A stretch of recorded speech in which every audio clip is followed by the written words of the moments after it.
Now I feel disrespect. Right. You feel what I'm saying? Because it's like, damn, that guy's a man, my nigga. Come on.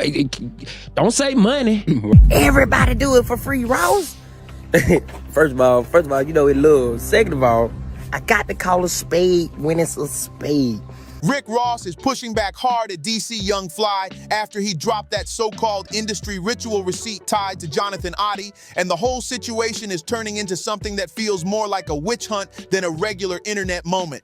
DC basically put Ross on the spot, the timestamps are out, and now people online are connecting dots that were sitting in front of them the whole time. Suddenly, folks are bringing up the podcast Walkout, the strange late-night events, the quiet invite-only parties with the all-white theme, and it's like people finally figured out the pattern. And when you think back to Jonathan Ty's 2018 claims about Ross and Diddy having some kind of hidden setup behind the scenes, the energy around this whole thing shifts quick. What used to look like small podcast drama or just some leaked party footage now feels like a piece of something way more tangled and way more dramatic. Ross responding now only adds pressure. It's another chapter in a storyline that's been building in the background while everyone acted like it was nothing. But to understand how it got here, you gotta go back to the moment that had the internet talking nonstop when Officer Ricky walked out on the 85 South Show. The 85 South Show, run by DC Young Fly, Carlos Miller, and Chico Bean, is basically stamped in comedy and hip-hop culture. These three are known for calling things out with no filter. Ross showed up relaxed, joking around, talking about his music, his hustle, his lifestyle. The vibe was smooth, he looked untouchable and completely in control. Then, out of nowhere, Ross stood up, said he needed to take off his jacket and hit the bathroom and just vanished. No warning, no real explanation, nothing. 1 second he was there, cool and confident, and the next he dipped like someone pulled the plug on the whole vibe. No warning, no heads up, no quick signal. Ross just slipped off camera like the moment didn't matter. DC Young Fly sat there blinking, looking shocked and low-key stung by how it went down. Even Carlos and Chico had that look like, hold up, he really walked out like that. The whole vibe flipped instantly. 1 minute it was jokes and good energy, and the next the room felt tight and uncomfortable. And then the reaction started rolling in. DC didn't sugarcoat anything. He called Ross and his choice straight up disrespectful. And honestly, he wasn't reaching. This wasn't some random podcast with no history. 85 South is built by three dudes who came up in the same culture Ross claims to represent. They built a space for artists, comedians, and legends to sit down and actually connect with real fans. So when Ross dipped like that mid-conversation, it hit different. It felt personal. Social media caught on fast. Memes, clips, debates, everybody chiming in with their own take. Slippery soap. You know, I actually washed the car because I'm supporting my brother. I'm not just buying slippery soap. I'm actually using it myself. So, yo, just stay tuned to see Diddy and Rose wash it. Some people defended Ross, others said it crossed the line. Either way, the moment was everywhere. Ross eventually addressed it on The Breakfast Club. He said he was smoked out, in his zone, and didn't even realize how it looked when he walked off.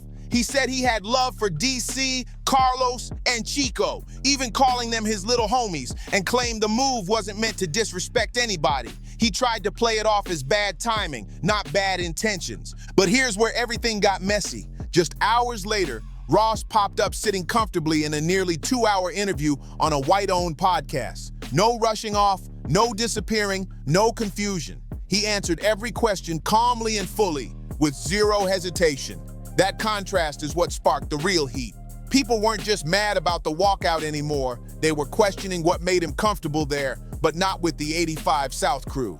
DC Young Fly didn't let it slide. He called Ross out directly, asking why he could sit relaxed for 2 hours on another show, but couldn't stay locked in with his own people. Why walk away from a platform that had been supporting him from the jump? A lot of folks online caught that same detail. Suddenly, Ross's excuse about having a mental lapse didn't sound like the clean explanation he hoped it would be. It had people wondering if something else was happening behind the scenes. Ross's camp tried to cool the situation down fast. They started talking about scheduling issues, rushed flights, and timing problems. But DC, Carlos, and Chico weren't buying that story. For them, the moment wasn't about logistics. It became a conversation about respect, loyalty, and how certain big names treat homegrown platforms when the cameras are rolling. People stopped laughing at the clip and started looking deeper. They began asking how a major figure like Ross could treat a show rooted in his own culture with less care than he gave to a brand new space that didn't come from the same community. And here's where it gets interesting. When you replay the interview with that context in mind, you start to see a pattern. Ross came in laughing, joking, relaxed, acting like he was right at home. The vibe was smooth, almost too smooth. That makes the sudden walkout feel even more suspicious. It wasn't just odd, it felt intentional in a way the audience couldn't name at the time. DC's reaction, Ross slipping out, the awkward silence afterward, all of it stacked into something that felt bigger than a simple misunderstanding. It turned into a moment that exposed cracks people hadn't been paying attention to. Now that more pieces have come out, the walkout hits different. Ross's timing, the contrast between the two interviews, and the way DC talked about it afterward all fit into a storyline that's been quietly unfolding, whether Ross wanted it visible or not.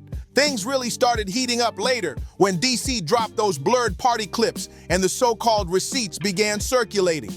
That's when the situation shifted from a simple walkout to something a lot more layered. After Ross dipped, DC Young Fly didn't just brush it off. He called Ricky's whole move out directly, saying, "I came for free, don't worry about the analytics comments." It was a pointed reminder that Ross seemed to be downplaying the time, energy, and influence behind the 85 South show. And DC made it clear that this isn't some casual hangout. This is a real platform solid in the culture, respected by artists who actually care about the community. Names like T.I., Snoop Dogg, Boozy, and Busta Rhymes all pulled up without asking for a check or making it complicated. They came because they respected what the show represents. They understood that supporting the platform meant supporting the culture.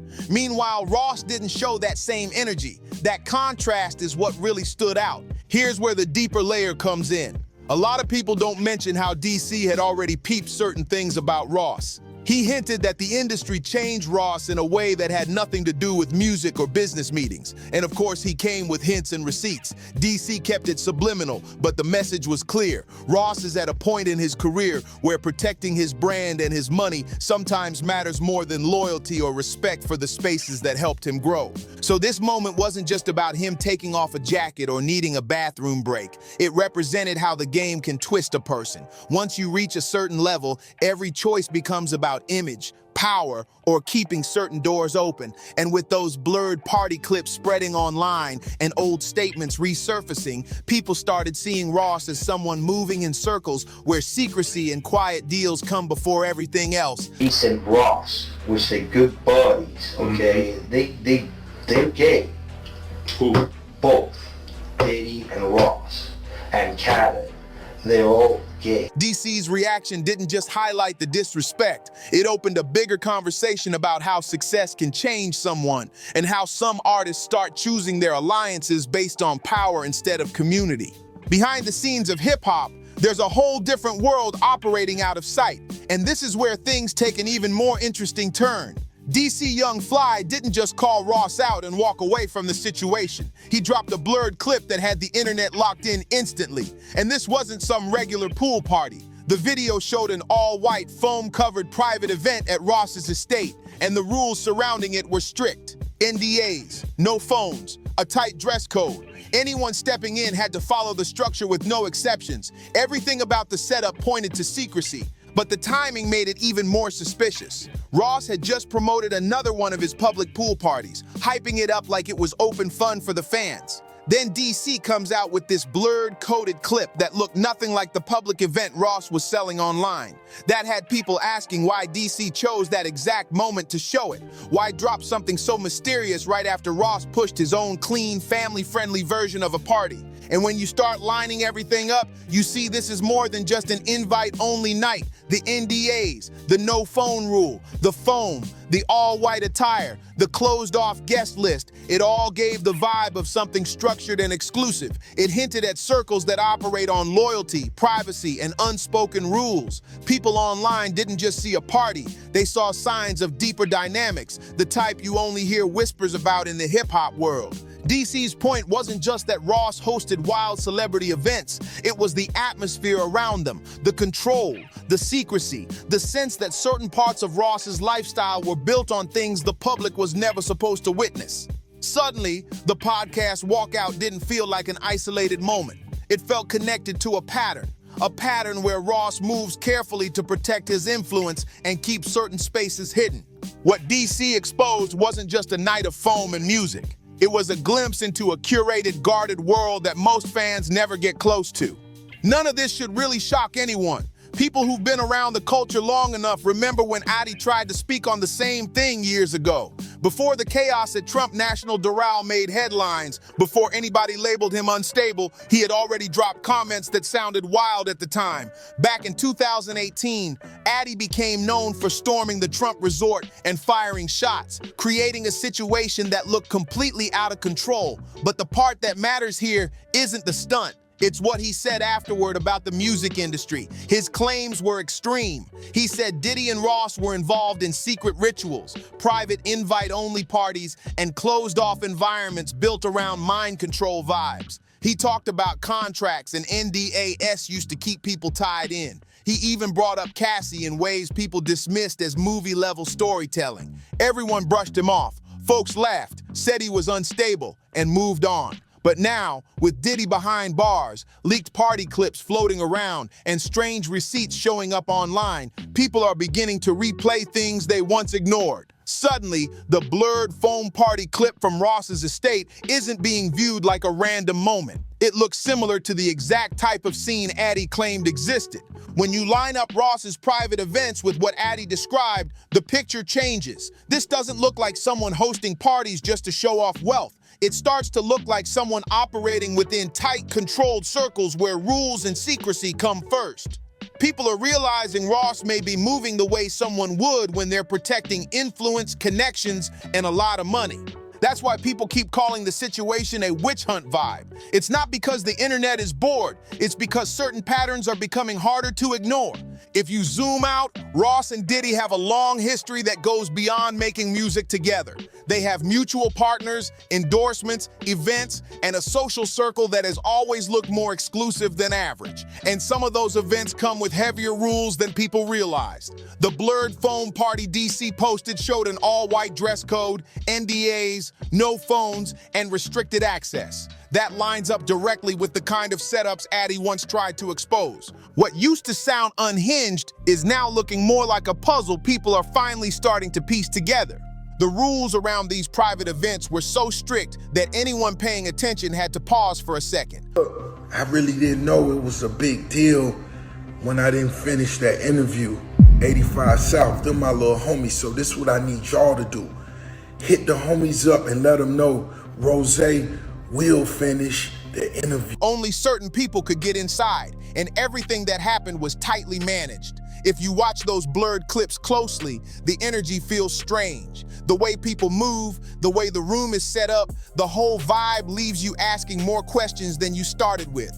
And when you add in ODDI's old claims, things start to line up in a way that wasn't obvious years ago. He talked about secret rituals, NDAs, contracts, and tightly controlled environments involving both Diddy and Ross. At the time, people brushed him off. But now, with clips like DC's foam party footage circulating, his story fits into a much larger conversation.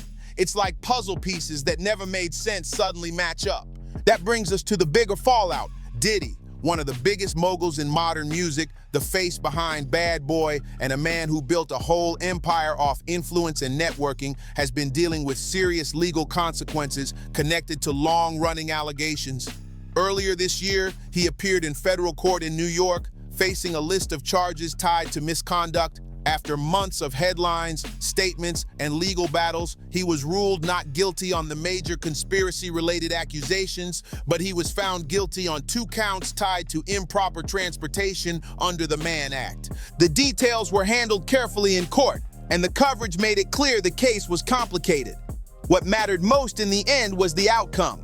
Because of the findings and his past record involving domestic issues, he didn't receive bail.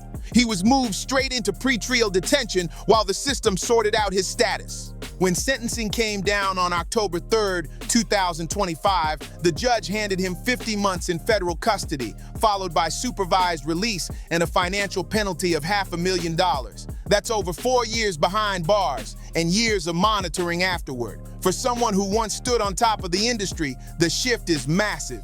The decisions in that courtroom didn't just change his career, they changed the way people look at the industry circles he was connected to.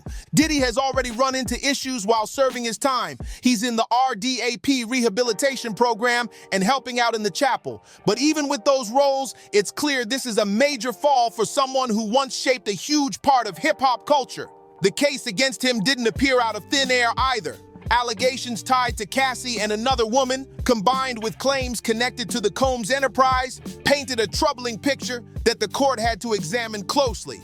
The accusations included pressure, intimidation, and the misuse of influence in ways that raised serious concern. Even though some parts of the story were addressed by Diddy himself, the conviction shows that the system ultimately held him accountable for significant wrongdoing. This goes far beyond a headline scandal. These are legal results that will follow him for years, changing how people view his career, his brand, and his impact on the industry. And this is where it loops back to Ross. Ross and Diddy have been connected for years. Same circles, same events, same closed-door environments. All the secrecy, NDAS, invite-only situations, and blurred clips that people have been talking about suddenly feel heavier in the current climate. If federal investigators begin to widen their scope and start looking at people who were part of those environments, it wouldn't be surprising for Ross's name to surface. That's why fans online are already speculating. If someone as powerful as Diddy can face full legal scrutiny, then someone like Ross could easily end up under the same microscope. It creates a tense atmosphere, and you can see people watching Ross with a different kind of attention now. The message is simple. No matter how big your name is, nobody is completely out of reach. Those private parties, the secret moves, the tight rules behind closed doors, and the way influence gets used in the shadows can all come back around. Diddy's situation serves as a warning. Power can't shield you forever. Ross has done a good job controlling his public image, but if certain receipts ever surface fully, his legacy could be challenged in ways the public hasn't seen yet. That's why everything involving Ross, DC Young Fly, and the blurred party footage feels bigger than entertainment content. It's a look into how the top tier of the industry operates and what happens when the things kept quiet start coming up for air. And the truth is, secretive celebrity events have always existed. The difference now is that people are watching them with a new level of focus. Hollywood and the music industry have been hosting invite-only, NDA-heavy, no-phone gatherings for decades. It's nothing new. That's just the way high-level networking works. But when people like Rick Ross and Diddy throw these types of events, the stakes shift because their circles are bigger, louder, and packed with people who influence culture, business, and the whole entertainment landscape. These aren't small basement parties. These are events filled with A-listers, investors, brand owners, and faces the world recognizes instantly. One small mistake can get clipped, posted, and dissected in seconds. So when DC Young Fly posted that blurred phone party clip showing NDAs, all-white attire, no phone rules, and a tightly controlled setting, it immediately got fans digging deeper. People started slowing the footage, checking wristbands, watching how guests moved, even studying the shadows in the background. They weren't just looking at a party, they were trying to figure out what kind of private world Ross and Diddy were really hosting. And that's where the tension comes in. When events look this controlled and the people involved have huge reputations, secrecy turns into suspicion fast. You only have to look at Diddy's situation to see how quickly things can shift. He's now dealing with federal custody, backlash, and a level of legal pressure that completely changed his public image. His story is a reminder that when powerful circles cross certain lines or even appear to, consequences can hit harder than anyone expects. If Ross isn't careful, he could find himself in the same position. Now zoom in on Ross's own reputation. The 85 South walkout, the blurred party clip, Addy's old claims coming back into conversation. All of it stacks into a narrative that makes him look unpredictable, dismissive, and possibly hiding more than he lets on. And in hip-hop, perception is everything. The culture moves fast, and social media never forgets. One moment can sit online forever, shaping how fans in the industry view you long after the headlines fade. In this era, one viral clip can flip your entire career. Brand deals, collaborations, and industry relationships can get questioned fast. And with DC calling Ross out in public, the whole narrative around Ross picked up new weight. Instead of stepping in with clarity and clearing the air, Ross kept things quiet, and that silence left fans and insiders filling in the gaps themselves. Walkouts, private events, blurred footage, and old allegations start looking connected once you line everything up. People are now wondering whether Ross is just moving strategically or if he's keeping something bigger under wraps. The truth is, legacy isn't measured only by hit records or money earned. It's shaped by respect, credibility, and how the next generation views your choices. And right now, Ross is balancing all three in a way that feels risky. DC's clips shook up his clean image and opened the door for questions that won't go away easily. Social media takes every rumor, every old clip, every quiet moment, and magnifies it. Insiders pay attention to that energy too. One more unexpected moment, one more leak, and the entire story could shift again. Ross could stand tall as a respected legend, or he could be seen as someone who got too close to powerful circles and ended up dealing with the fallout. Someone whose moves behind the scenes overshadowed the work he built his name on. The stakes are heavy. Future collaborations, sponsorship deals, media relationships, even how history eventually frames Ross's career, all of that is sitting in a gray zone right now. Ross's next steps will decide whether he stays in control or becomes another example of how fast the culture can turn when secrecy starts looking suspicious. With the vibe around him getting more intense, every clip, every detail, and every quiet move is being watched, and how he handles this moment could shape his entire future in the game. If you want more breakdowns like this, make sure to like the video, subscribe to the channel, share it with somebody who follows the culture, drop a comment with your take, and I'll see you on the next one.